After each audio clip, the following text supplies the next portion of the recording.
zéro limite. Vérité intégrale, humour total, le podcast de développement personnel comme vous ne l'avez jamais vu. Bonjour à tous. Aujourd'hui, en 2026, j'ai envie de parler de quelque chose qui a pu vous concerner, vous ou votre entourage. L'arrogance, ou plus poétiquement nommé, le blindage des cœurs de vase. L'arrogance est sans doute l'accessoire de mode le plus efficace du XXIe siècle. C'est ce merveilleux bouclier qui permet de traverser l'existence en regardant les autres comme si on venait de découvrir qu'ils mangent leur propre crotte de nez. On nous vend l'idée que pour réussir, il faut avoir ce mépris souverain, cette certitude absolue qui ne laisse aucune place au doute.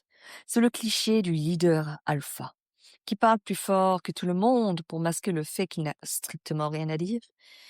L'arrogance est une sorte de maquillage permanent pour l'ego. Plus on a peur d'être percé à jour, plus on rajoute des couches de condescendance.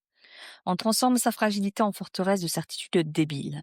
Espérant que si on traite le monde entier comme des stagiaires, personne ne remarquera qu'on ne sait pas soi-même comment fonctionne la photocopieuse de la vie.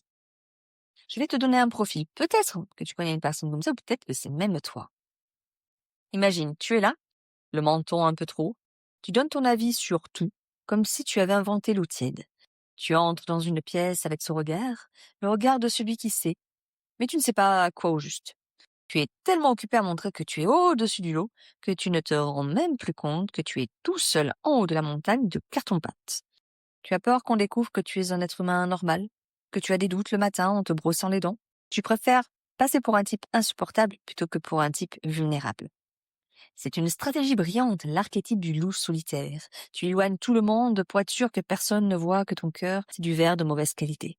Dans un sens, on peut dire qu'on est aussi tous pareils. On peut gonfler le torse dès qu'on se sent menacé, on utilise des mots compliqués, on cite des auteurs qu'on n'a jamais lus, on prend cet air pénétré pour faire croire qu'on maîtrise la situation, on juge la tenue des autres, leur choix de vie, leurs actions, juste pour se rassurer sur notre propre médiocrité.